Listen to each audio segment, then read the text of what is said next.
Mark Jared, después de ver tu opinión de Malcolm X, busqué información de él y en ningún lado dicen que sea un segregacionista.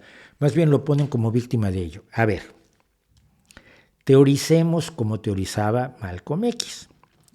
La segregación se lleva a cabo cuando dos grupos humanos están situados de manera tal que uno domina al otro y por lo tanto los segrega. Es decir, los negros estaban segregados de los blancos en esta visión, en esta interpretación que hace Malcolm X.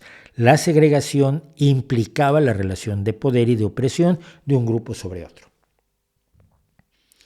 Malcolm X no quería la segregación al revés, que los negros fueran los que dominaran a los blancos.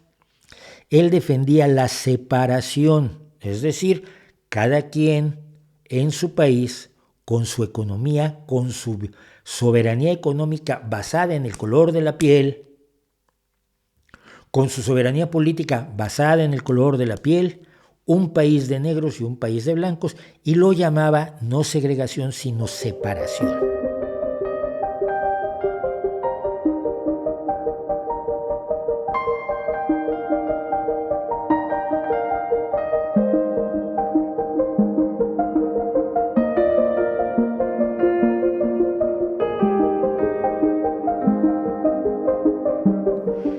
Cuando tú haces filosofía política y te le cambias el significado de las palabras, puedes generar este tipo de confusiones.